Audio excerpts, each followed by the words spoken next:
வணக்கம் மருது உறவுகளே, வாருங்கள் இன்றைய நிகழ்ச்சிக்கு செல்வோம். திமுக என்பது கருவின் குற்றம் என்று கூறுவார்கள்.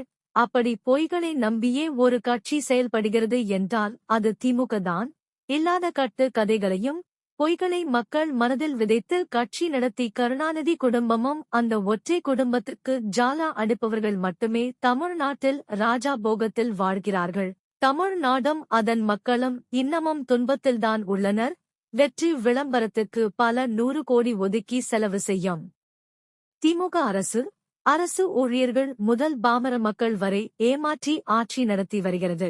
தெருநாய்கள் தொல்லை மக்களுக்கு பெரும் தொல்லையாக இருந்து வருகிறது. ஆனால் திமுக அரசு அதை கண்டுகொள்வதே இல்லை. மக்கள் பலரும் தெருநாய் கடியால் பெரும் அவதிக்குள்ளாகி வருகின்றனர். ஆனால் இதை கட்டுப்படுத்த வேண்டிய ஸ்டாலின் அவர்கள் அரசு மத்திய அரசோடு தினம் தினம் குற்றம் சாட்டி வருகிறது. இது ஸ்டாலின் அவர்களுக்கு நிர்வாக திறனே இல்லை என்பதற்கு ஒரு சான்று ஆகும். இவர் அதிகாரம் ஏறியது முதல் தமிழ்நாடு பின்னோக்கி சென்று கொண்டு இருக்கிறது. மக்கள் அல்லல் பட்டு கொண்டு இருக்கின்றனர். ஆனால் முதல்வர் ஸ்டாலின் அவர் களோடு வெற்றி விளம்பரம் மூலமும் பொய் சொல்லி மக்களை ஏமாற்றி மீண்டும் ஆட்சிக்கு வந்து விடலாம் என்று கனவு கண்டு இருக்கிறார். மக்கள் மீண்டும் ஒருமுறை திமுகவிற்கு வாக்கு செலுத்துவது என்பது தங்கள் எதிர்காலத்தை தாங்களே குழி தோண்டி புதைப்பதற்கு சமம். தமிழர்கள் மீண்டும் அந்த தவறை செய்ய மாட்டார்கள் என்று நம்புவோம்.